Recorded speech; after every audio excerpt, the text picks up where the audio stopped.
A probabilidade de a gente ter um novo salto da inflação no terceiro e no quarto trimestre agora é quase certa. Muitos investidores mais sofisticados têm me dito isso, que estamos sentindo uns tremores antes do terremoto, sabe? E esse terremoto vem aí. Só que num mundo multipolar, com conflitos globais, juros mais altos e preços de títulos mais altos, isso força uma mudança drástica, muda completamente a forma de formação de capital. Em outras palavras, você precisa montar uma carteira totalmente nova para o seu plano de aposentadoria, para suas ações e para os seus títulos, porque estamos nesse novo cenário. É um mundo multipolar, com juros mais altos, inflação mais alta, e agora ainda tem a reconstrução do Irã. Pensem como as guerras são inflacionárias.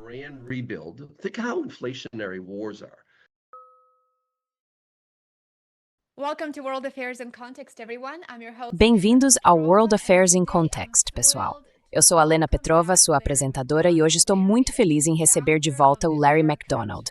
O Larry é o fundador do Bear Traps Report e um especialista financeiro amplamente seguido nas áreas de macroeconomia global, mercados financeiros e risco sistêmico. Ele é ex-operador de Wall Street e autor de um livro realmente excelente, A Colossal Failure of Common Sense. Também escreveu recentemente um novo livro, How to Listen When Markets Speak. Eu vou deixar os dois links na descrição aqui embaixo. Hoje a gente vai conversar sobre os maiores riscos que a economia global enfrenta, as perspectivas para ações e títulos, inflação, geopolítica e tudo o que vem junto com isso. Larry, seja bem-vindo de volta. É ótimo te ver novamente. Larry, welcome back. It is so great to see you again. Bermastuti is a rare ocean. Olha, eu estou muito animado para essa conversa. Eu sei que você tem várias análises interessantes e estou realmente curioso para ouvir os detalhes. Vamos começar com o panorama geral. Larry, muitos analistas de mercado costumam focar em ações, mas você sempre defendeu que o mercado de títulos é o verdadeiro sinal. Com a guerra contra o Irã, iniciada pelo governo Trump, se intensificando e continuando a ameaçar o fornecimento global de energia, como você enxerga o mercado de petróleo transmitindo essa pressão para os rendimentos dos títulos, para a inflação e, claro, para os mercados financeiros nos Estados Unidos e no resto do mundo?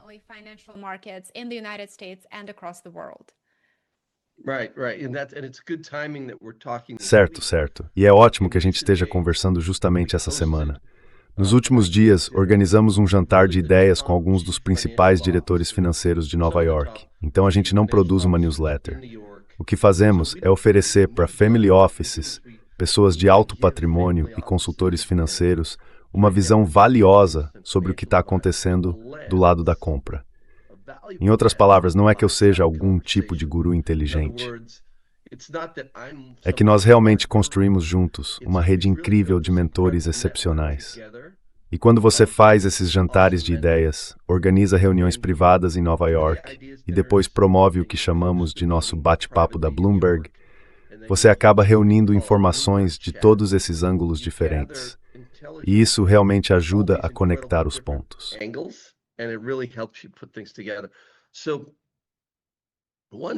Uma coisa interessante é que os gestores de portfólio que participam do nosso chat e dos nossos jantares e que vinham acertando muito nas previsões sobre crédito, estavam bem otimistas com crédito. Agora ficaram mais cautelosos. E não é só um, são uns 3 mais ou menos. Eles estão em 2 países diferentes, 3 cidades diferentes, nem se conhecem. Mas não são otimistas permanentes, nem pessimistas permanentes. Nos últimos anos estavam extremamente otimistas. E acho que o que você está mencionando é o seguinte: se a gente pensar nos destilados, ou seja, no petróleo, a administração Trump está, digamos, segurando a bola de praia debaixo d'água. Eles têm feito um bom trabalho esvaziando a reserva estratégica de petróleo, a SPR.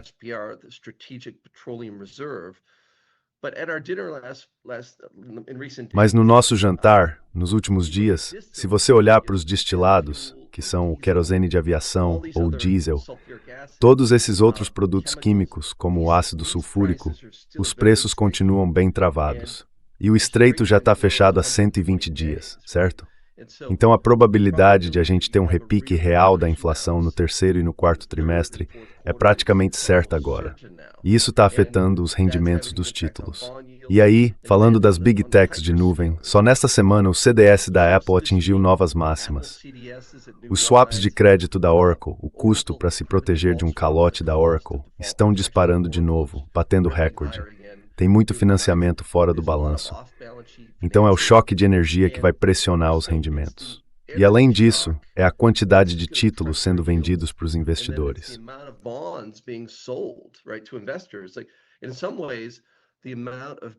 De certa forma, o volume de gastos com data centers e toda essa dívida, essas emissões de dívida, pensa nisso. O investimento de capital, que era para ser de 400 bilhões de dólares neste ano, agora está em 700 bilhões.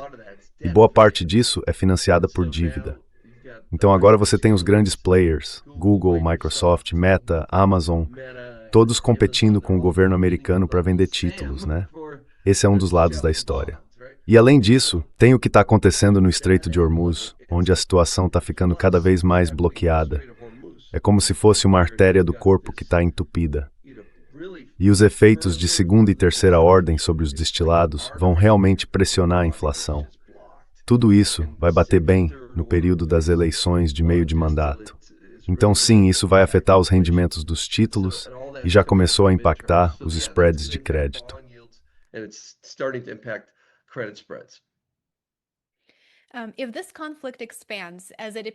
Se esse conflito se expandir, como tudo indica que vai acontecer, a gente já sabe que os Houthis, ou Ansar Allah, acabaram de anunciar um bloqueio no Mar Vermelho, como continuação do conflito com a Arábia Saudita, que bombardeou o aeroporto deles há cerca de uma semana. Então, se esse conflito realmente se ampliar, o que parece bem provável, e se os preços da energia continuarem subindo, o que, de certa forma, é uma consequência lógica do que está acontecendo no Oriente Médio, você acha que o Federal Reserve vai priorizar o combate à inflação ou o apoio ao crescimento econômico? Em outras palavras, estamos caminhando para outro cenário de estagflação.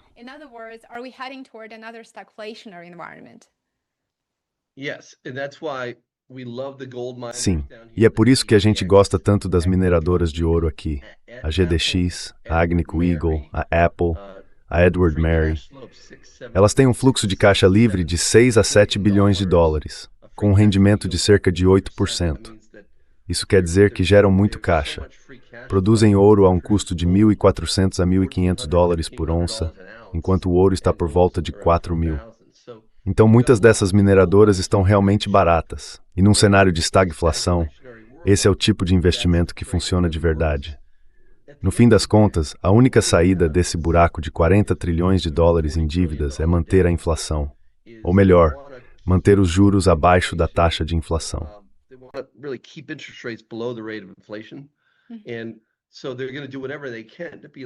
Então eles vão fazer o que puderem para parecer um pouco mais cautelosos do que realmente são.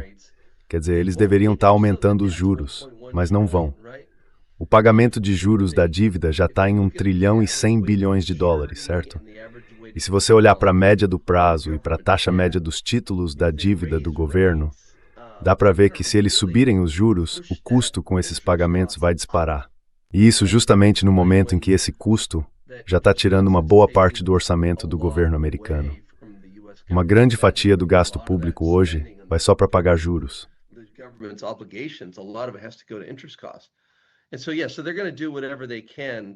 Então, é isso. Eles vão fazer o que puderem para... O que eles querem é o seguinte. Se você tem 40 trilhões de dólares em dívida e entra num regime de inflação mais alta, é disso que a gente fala no nosso livro, Como Ouvir a Velocidade do Mercado. Se você entra nesse regime de inflação elevada, dá para pagar essa dívida com dólares cada vez mais desvalorizados lá na frente, certo? É assim que você se livra da dívida inflando a economia. E esse é o grande segredo. A nova meta de inflação do Fed, na prática, é de 3%. Eles meio que têm mentido para a gente dizendo que é 2%, e a gente já está acima dessa meta de 2% há mais tempo do que em qualquer outro período, acho que desde os anos 80 ou 90.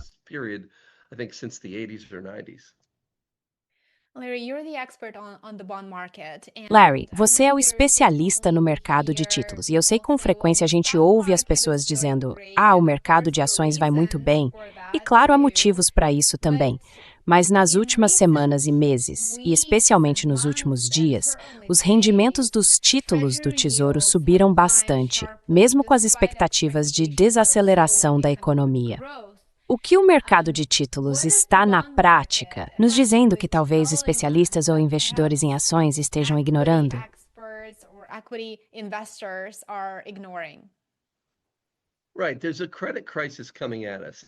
Tem uma crise de crédito vindo aí por causa da quantidade de dívidas fora do balanço que estão saindo dos data centers. É uma coisa bem séria. Esse é o primeiro ponto. O segundo ponto é só olhar para os restaurantes hoje. O McDonald's está caindo, a Darden Restaurants também, os topos estão cada vez mais baixos. O consumidor, especialmente os 60% da base, está sofrendo muito. Se você olhar para os títulos de alto rendimento, os chamados CCC, das empresas que lidam direto com o consumidor, a situação delas é bem ruim. O mercado de títulos de alto risco ainda está apertado, mas já começa a se abrir. Ou seja, o mercado de crédito está avisando que tem problema vindo. E várias pessoas com quem a gente conversa, que antes estavam bem otimistas com o setor financeiro, agora estão vendo claramente um problema de crédito se formando, tanto do lado do consumidor, quanto do lado dos empréstimos bancários.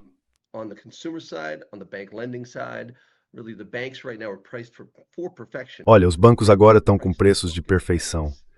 O índice preço sobre valor contábil está em nível recorde. O Bank of America, por exemplo, tem o maior preço sobre valor contábil da história. O mesmo vale por JP Morgan. Enquanto isso, o mercado de crédito está com um desempenho pior que o mercado de ações. E muitas vezes na história, o crédito antecipa o movimento das ações. Foi o que aconteceu antes da quebra do Lehman Brothers, na crise financeira. Não é tão dramático agora, mas em alguns pontos chega perto. Como eu disse hoje, os contratos de swap de crédito da Oracle estão disparando, praticamente no maior nível de todos os tempos.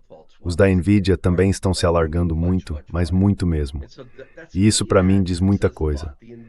Os swaps de crédito da Nvidia, o gráfico vai sair hoje à noite nas nossas notas, vem batendo recorde dia após dia.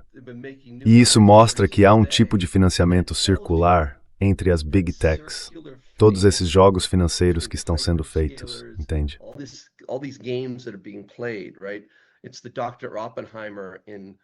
É o Dr. Oppenheimer do Vale do Silício.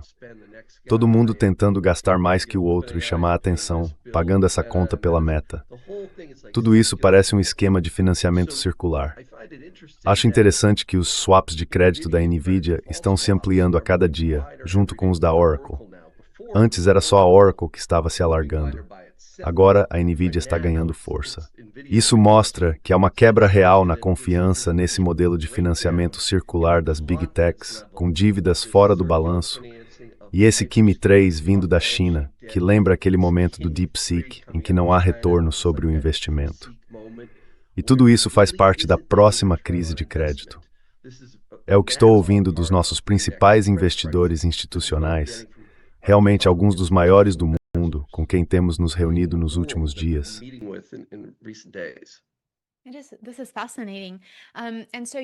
Isso é fascinante.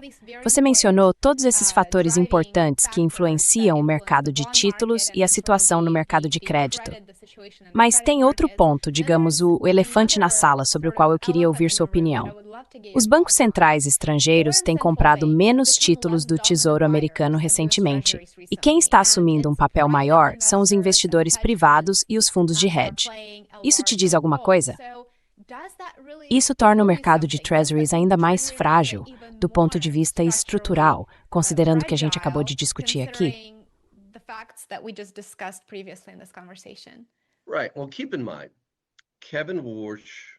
Certo. Olha, lembra que o Kevin Warsh, o Stan Druckenmiller e o Scott Bessent são super amigos, né? Eles são bem próximos. E o Warsh e o Bessent, que são o nosso presidente do Fed e o do Tesouro, são realmente financistas brilhantes. Brilhantes mesmo. O Tesouro da Yellen era mais parecido com uma sala de professores. Muita gente ali nunca correu risco de verdade. Muitos desses diretores do Fed e pessoas do Tesouro, como Jack Lew, que foi secretário do Tesouro, não tinham muita experiência prática. Mas o Warsh e o Bessent falam com o Stan Druckenmiller todo dia. O Druckenmiller é provavelmente o gestor de fundos de hedge mais famoso de todos os tempos. Então esses caras sabem que a situação está uma bagunça. Eles sabem que a China está comprando menos títulos do Tesouro.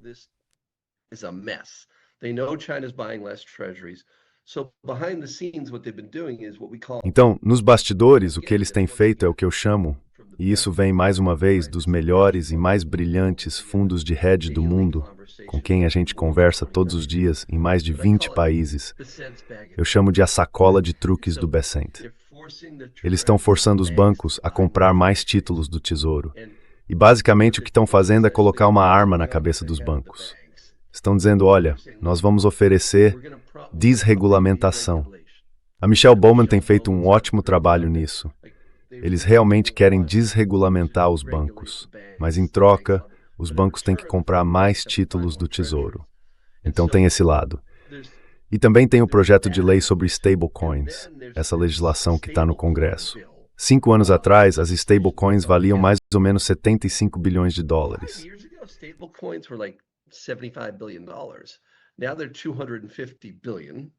Agora eles estão em 250 bilhões de dólares. E em 5 anos, provavelmente vão chegar a 500 bilhões. Por que isso importa para quem está ouvindo a gente agora? As stablecoins têm títulos do Tesouro, ouro e, em alguns casos, um pouco de Bitcoin, como é o caso da Tether. Então, se estão forçando os bancos a comprar mais títulos do Tesouro, e você tem stablecoins, se esse setor continuar crescendo desse jeito e se essa nova lei for aprovada, ele vai ficar muito mais poderoso. Eles acham que vão ter muito mais compradores logo na ponta, vindos das stablecoins. E agora, se você sai de 75 bilhões há 5 anos para 250 bilhões hoje, de repente chega a 500 bilhões em 3, 4, 5 anos. E é por isso que eles estão preocupados.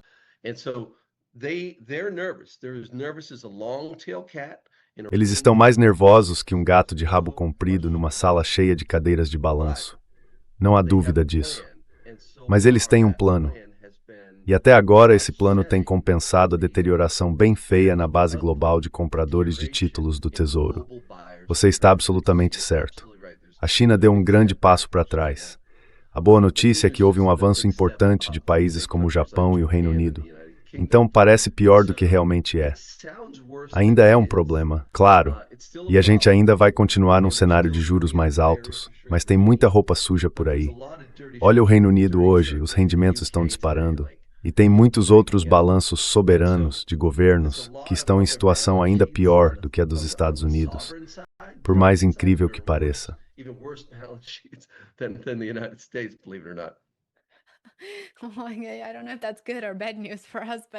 Eu não sei se isso é uma boa ou uma má notícia para a gente. Mas se a gente, por exemplo, der um passo para trás, e eu adoraria ouvir o que você tem percebido nas conversas com especialistas e investidores, se a gente parar para pensar, tenho certeza de que muita gente que está ouvindo essa conversa deve estar pensando, tá, mas eu não invisto, então isso realmente tem a ver comigo. Então, por exemplo, se o rendimento dos títulos do Tesouro de 10 anos subir, digamos, para 5% ou mais, explica para a gente o que acontece com o mercado imobiliário, com o endividamento das empresas e até com a valorização das ações. E como é que uma pessoa comum nos Estados Unidos vai ser afetada por essa alta nos rendimentos do Tesouro? Alguém que, por exemplo, não esteja investindo ativamente em ações?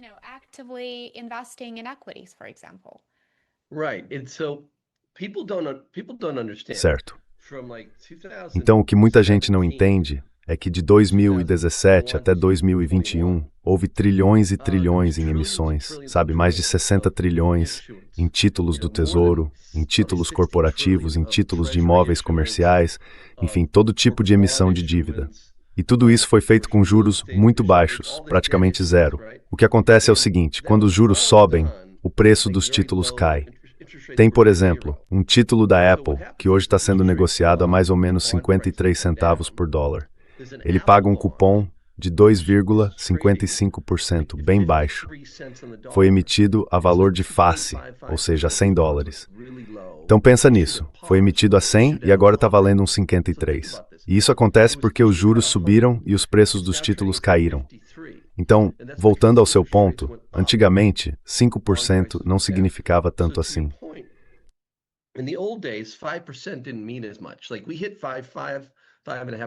A gente chegou a 5, 5,5% em 2007, e sim, isso realmente ajudou a provocar a crise financeira. Mas por um tempo não parecia ter muito impacto. Depois, aqueles empréstimos subprime foram reajustados, e isso acabou gerando a grande crise, um dos principais fatores dela. Agora a situação é ainda pior, porque as perdas nos balanços dos bancos e também nos balanços de todo mundo que tem dívida ligada a imóveis comerciais são enormes. Toda essa dívida que foi emitida com juros de 1%, como esse título da Apple, por exemplo, um cupom de 2,55% com vencimento em 2060, emitido a valor de face, hoje está sendo negociado a 52%. Pensa nisso. Em todo o sistema há perdas gigantescas. Então, quando a taxa sobe de 4% para 5% hoje, é como se 20 anos atrás ela tivesse subido de 5% para 9%. Por isso, esta mucamor no Stevie. Certo. Isso foi emitido praticamente a zero. Sabe o que eu quero dizer? Certo, certo. Isso exatamente. Então, apesar de tudo isso, o S&P 500, se você olhar o gráfico, continua sendo negociado perto de níveis historicamente altos de valorização. Mesmo com a alta dos juros, com o aumento das tensões geopolíticas, com as eleições de meio de mandato chegando nesse cenário político interno tão frágil e incerto, e também no cenário internacional. Então, se a gente olhar só para o mercado de ações, dá para dizer que o mercado está ficando complacente demais? Ou qual é a sua visão sobre o S&P 500 continuar subindo e parecendo tão saudável, mesmo com todos esses sinais de alerta aparecendo em várias áreas ao mesmo tempo?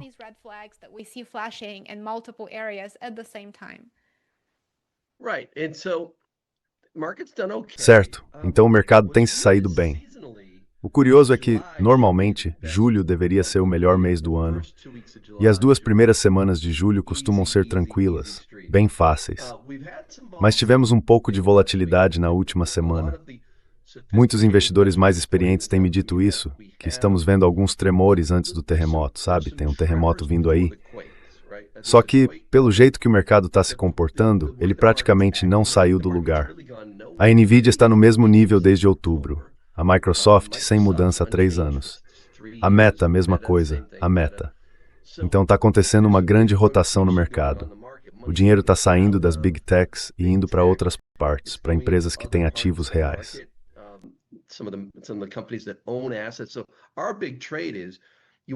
Então a nossa grande aposta é a seguinte: você quer ter ações das empresas de energia, quer ter ações das empresas de petróleo e gás, quer ter participação nas companhias que controlam os ativos que estão no subsolo.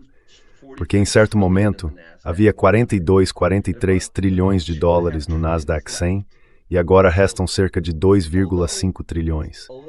Então, embora o S&P ainda esteja indo bem, dá para ver claramente que estão se formando rachaduras enormes, onde a liderança do mercado praticamente desmoronou. E é importante garantir, e como você mesmo disse, olhando para a avaliação, que a relação entre risco e retorno, especialmente nessa época do ano, é péssima. A probabilidade de acontecer uma grande queda em setembro ou outubro por causa da sazonalidade é bem alta.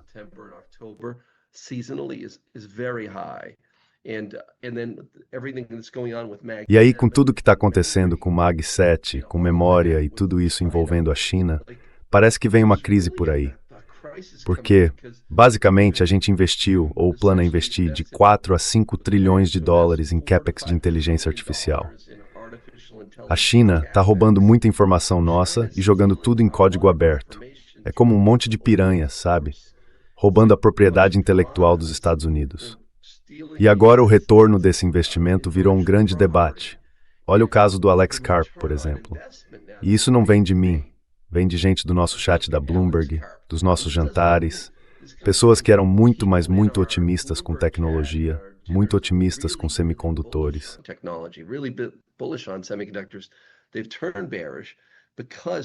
Eles ficaram pessimistas por causa desse retorno misterioso sobre o capital investido. Teve meio que um momento de despertar, com o Alex Karp fazendo alguns comentários negativos e várias outras coisas de grande repercussão. Tem vários investidores muito experientes olhando para os hyperscalers, analisando os gastos de capital, e simplesmente não tem nada ali. Não existe nenhuma chance real de eles conseguirem um bom retorno sobre o investimento. E é isso que provavelmente vai derrubar o mercado nos próximos meses.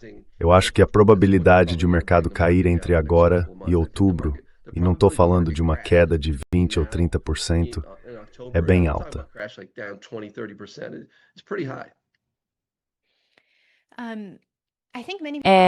Eu acho que muita gente tem apontado que o governo Trump é muito habilidoso em, digamos, não quero dizer controlar ou influenciar, mas, em certo sentido, brincar com o mercado, sabe? E com o sentimento do mercado também. Tipo, na sexta-feira, tudo bem, tem um cessar-fogo e parece que vai ter um acordo no fim de semana. Aí chega segunda de manhã, mais ataques ao Irã e mais escalada. Então, como é que os investidores e os especialistas estão se ajustando a esse ambiente com tanta volatilidade, em que tanta coisa é movida por decisões políticas, principalmente em Washington?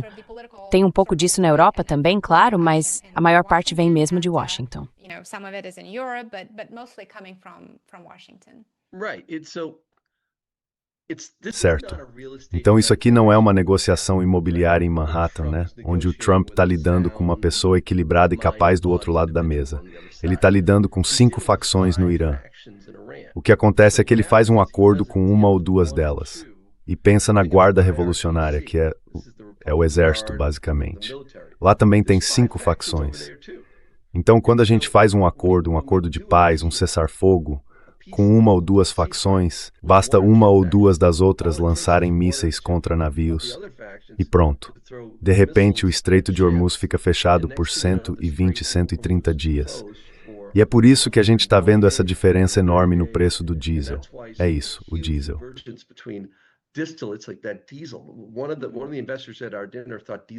Um dos investidores no nosso jantar achou que o preço do diesel pode subir 100% a partir de agora, por causa daquela congestão.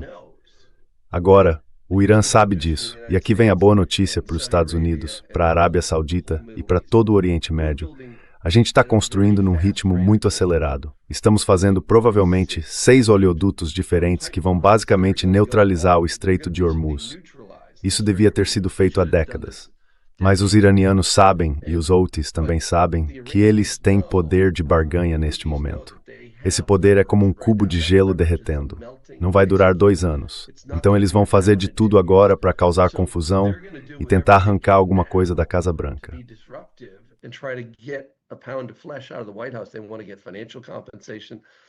Eles querem receber compensação financeira agora.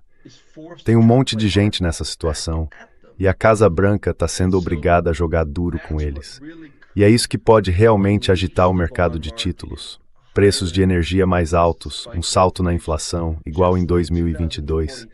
Naquela época, a inflação disparou, o Nasdaq caiu 30%, lembra? E ainda teve a guerra na Ucrânia com uma inflação enorme.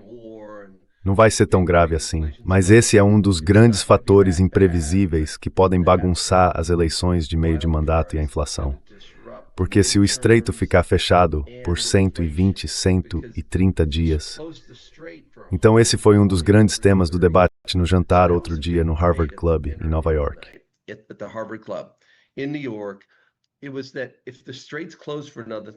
Era o seguinte: se o estreito ficar fechado por mais 30 dias, do jeito que está agora, a gente entende, mais cedo ou mais tarde o preço do petróleo vai disparar. E aí a reserva estratégica de petróleo chega a um nível realmente perigoso. A coisa fica complicada, porque existem essas cavernas, certo? Então tem petróleo estocado, mas de qualidades diferentes, e alguns tipos são melhores que outros. E o nível atual, o nível desse estoque, está num ponto de ruptura muito, muito perigoso. E o Trump queria reduzir isso de forma agressiva, ou seja, segurar o preço do petróleo até as eleições de meio de mandato, né? Só que agora a situação no Oriente Médio anula tudo o que eles estavam tentando fazer desse outro lado, entende?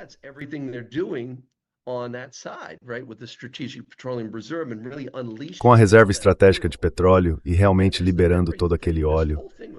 E aí tem a questão da memória. Todo esse negócio com a Micron e a SanDisk acabou gerando essa inflação. É só olhar a Apple aumentando o preço dos computadores e dos iPads. O custo da memória dobrou, até triplicou no último ano e meio, por causa dessa demanda enorme por chips de inteligência artificial.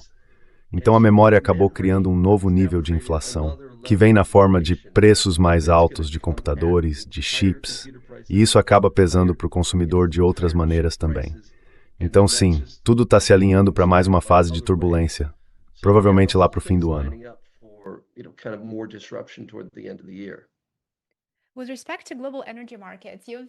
Com relação aos mercados globais de energia, você mencionou um desenvolvimento bem interessante. Você disse que existem projetos em andamento para construir oleodutos e gasodutos para transportar, imagino eu, não só petróleo bruto, mas também GNL e talvez outros derivados de petróleo.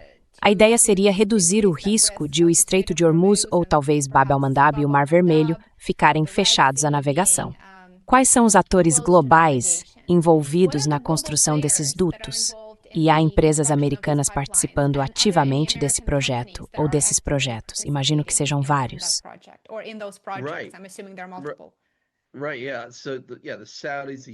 Certo, é.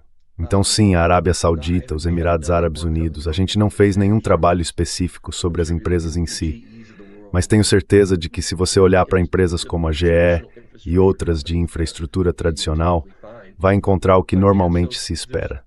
Mas sim, existe claramente um tema de investimento aí que a gente provavelmente deveria analisar. E olha, eles estão num ritmo muito acelerado e daqui a uns 2 anos, provavelmente vão embrace no tráfego no Estreito, com certeza.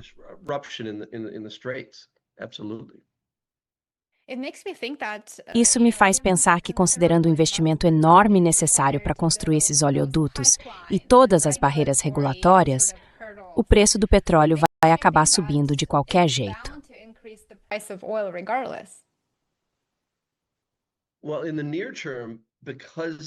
Bom, no curto prazo, como o Estreito está fechado há 120, 130 dias, talvez 140 ou 150 quando tudo isso terminar, isso vai ser muito positivo para os destilados de petróleo. Mas com o tempo, quando esses oleodutos voltarem a funcionar, o fluxo de petróleo vai ser mais livre, e aí você não vai ter esse risco de interrupção política, a menos que ataquem os oleodutos com drones, né? O que, aliás, provavelmente vai ser outro capítulo dessa história. É algo fácil de fazer. Então sim, a gente vai ver drones atingindo oleodutos e parando o funcionamento deles. Ou seja, sim, provavelmente vamos continuar com esse risco geopolítico por um bom tempo. Com certeza. É disso que a gente fala no nosso livro.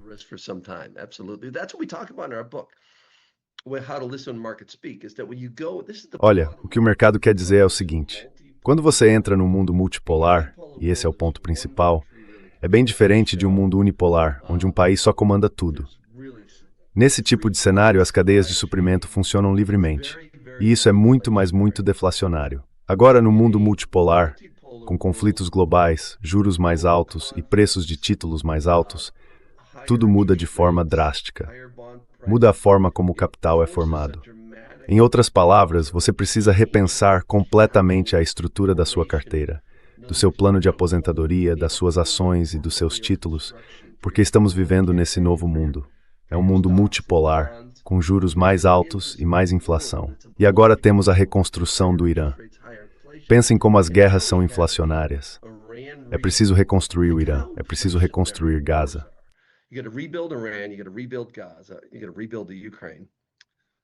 Você precisa reconstruir a Ucrânia. O Elon Musk está falando em 100 milhões de robôs, tipo, 100 milhões de robôs. Faz uma busca no Grok ou no ChatGPT, quanto cobre tem em 100 milhões de robôs. E ainda tem a reconstrução da rede elétrica dos Estados Unidos, que tem 35, 40 anos. Tem todos esses data centers. As ações da Caterpillar estão no nível mais alto da história, por causa da demanda por tratores e equipamentos. E todos esses data centers estão sendo construídos e o cobre que vai neles. Então é isso. A gente está num novo momento em que faz mais sentido ter menos tecnologia. E agora, tecnologia já representa 50% do S&P. E ainda estão entrando a SpaceX, a OpenAI, a Anthropic. Ou seja, a gente já está com uma overdose de tecnologia. So we're already overdosing on technology, but one thing from the dinner Mas uma coisa, pelas conversas nos jantares e pelas informações que a gente tem reunido, os principais assessores financeiros que conhecemos estão, na verdade, reconstruindo o S&P para um modelo mais equilibrado, menos concentrado em tecnologia. Eles sabem o que pode acontecer. Lembra que nos últimos 50 anos houve 2 períodos em que as ações ficaram praticamente paradas por 5 a 10 anos? Pois é. E quando um setor passa de 20% do S&P para 30% e depois para 50%, isso é extremamente perigoso para o desempenho futuro das carteiras. Pode acontecer um período de 10 anos assim. Então, os assessores mais sofisticados, os maiores, os mais experientes, estão redesenhando o S&P para que ele seja mais equilibrado, com menos exposição à tecnologia e mais voltado para empresas que controlam ativos reais.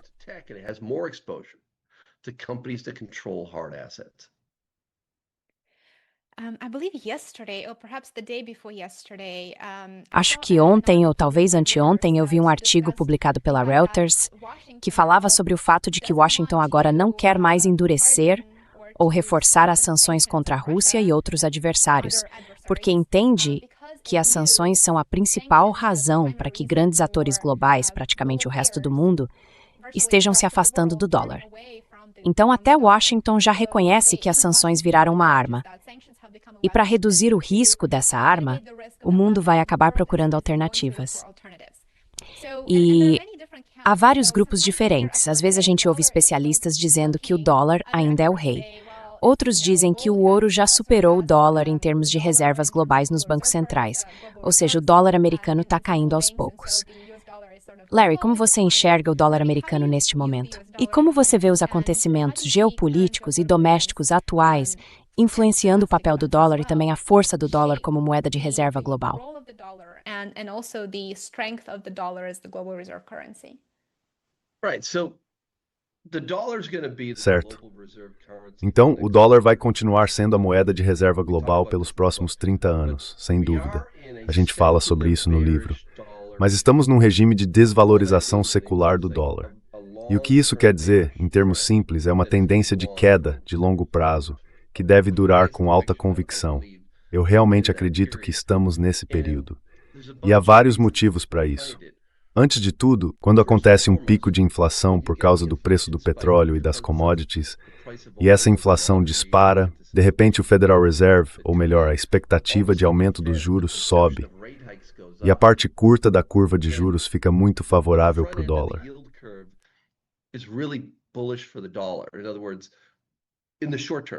Em outras palavras, no curto prazo, se a ponta curta da curva de juros, se você olhar, por exemplo, o título do Tesouro de um ano, subiu de algo em torno de 3,70 para talvez 4,50 ou algo assim.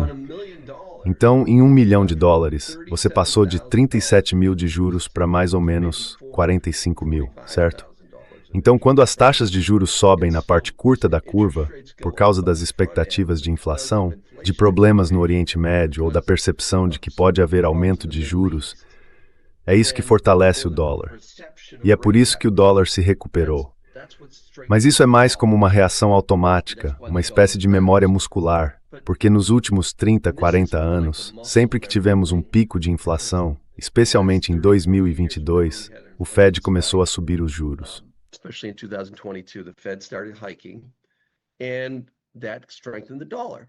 E isso fortaleceu o dólar porque, mais uma vez, aquela parte inicial da curva de juros, os T-bills, são garantidos pelo governo americano. Por um ano, você pode receber 4,5% em vez de 3,5%. Isso vai atrair mais investidores internacionais para comprar dólares, certo?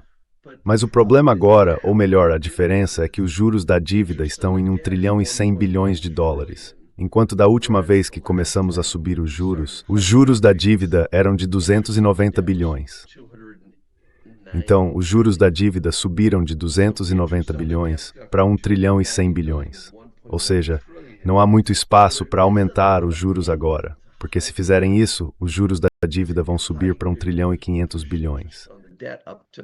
To 1.5 trillion, and if you hike, you increase in recession risk, E se você aumentar os juros, o risco de recessão cresce.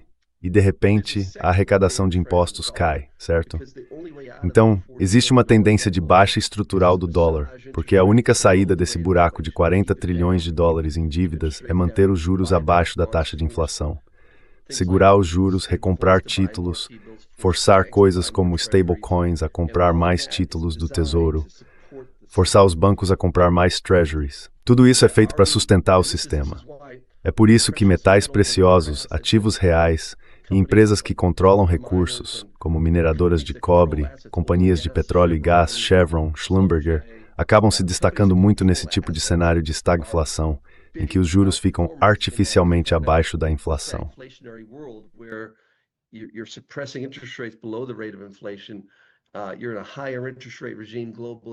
A gente está num cenário global de juros mais altos, inflação mais alta. Em algum momento o Fed vai ter que mudar de rumo de forma bem drástica, porque a economia enfraquece com juros e inflação altos. E dá para ver isso claramente. Olha só. Olha para os restaurantes. O McDonald's está caindo. O McDonald's nunca fica assim. Parte dos consumidores, especialmente os 60% de baixo, estão sofrendo muito. E é muito difícil para o Fed continuar subindo os juros com 65% da base de consumidores sentindo tanta dor. Dá para ver isso em vários setores. Olha as ações da Home Depot. Estão praticamente no mesmo nível há uns 3 anos.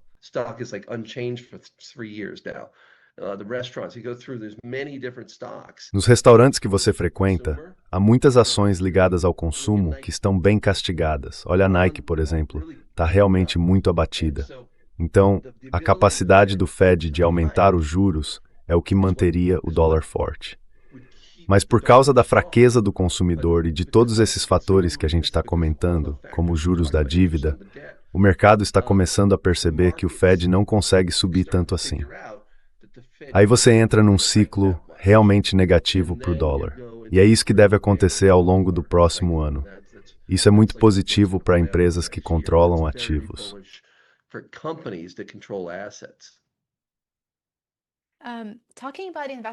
Claro.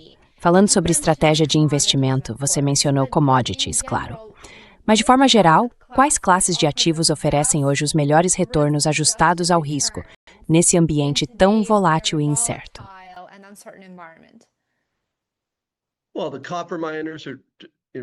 Olha, os mineradores de cobre e o setor de metais vêm superando os índices nos últimos 5, 4, 3 anos. Então esse seria o número 1. Petróleo e gás, nem tanto, mas eu acho que nos próximos 2 anos é aí que a gente vai ver uma performance realmente forte. E a gente gosta muito do FCG, o ETF Frank Charlie George. Gostamos de várias dessas empresas de gás natural que estão ajudando a sustentar o sistema de energia. E também urânio. A gente gosta de urânio. Gostamos das empresas que controlam urânio. Gostamos da própria commodity, porque isso vai sustentar todos os data centers e boa parte da energia vai vir do lado nuclear. Então, em termos de retorno ajustado ao risco, aquela carteira 60-40 praticamente quebrou desde 2021, 2022. Está com um desempenho bem abaixo, 60% em ações, 40% em títulos.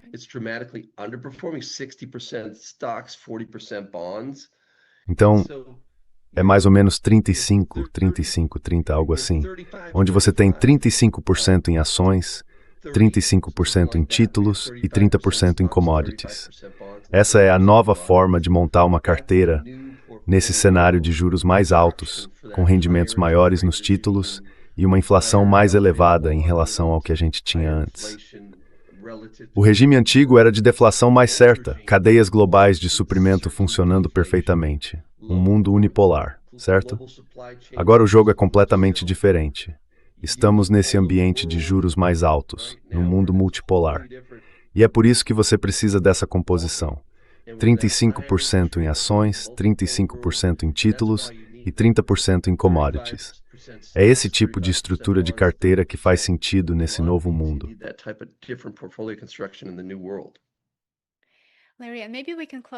Larry, talvez a gente possa encerrar com a seguinte pergunta, uma pergunta bem ampla.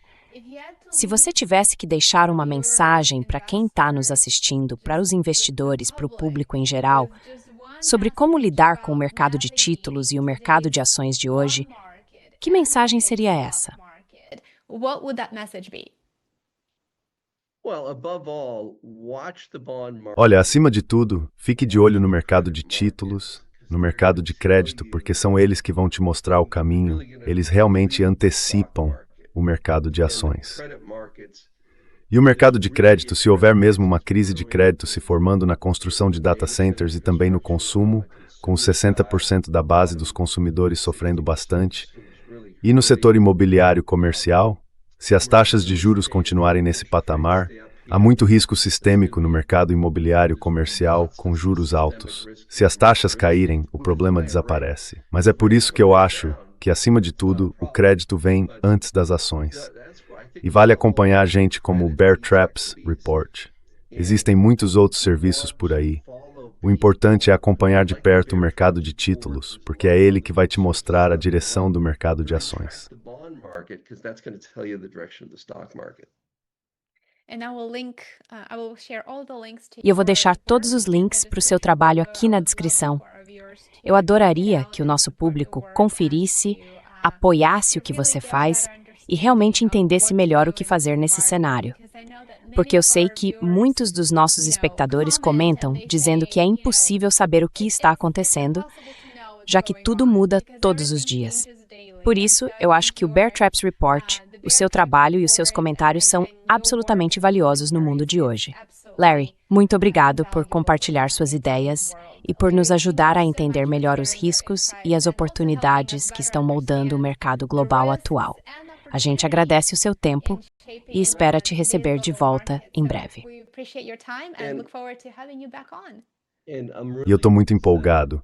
Já são mais de 1 milhão de cópias vendidas. 1 million copies sold. Parabéns! Also play Common Sense When Market Speaks. So thank you for all this. Obrigado por todo o apoio. 1 milhão de cópias. A gente acabou de chegar a 12 idiomas. Já fomos traduzidos para 12 línguas. Muito obrigado. Languages. Thank you so much. Wonderful. I will be Perfeito. Eu vou deixar o link dos 2 livros na descrição aqui embaixo do vídeo. E sim, eu acho que são leituras essenciais. Essential reads. Great.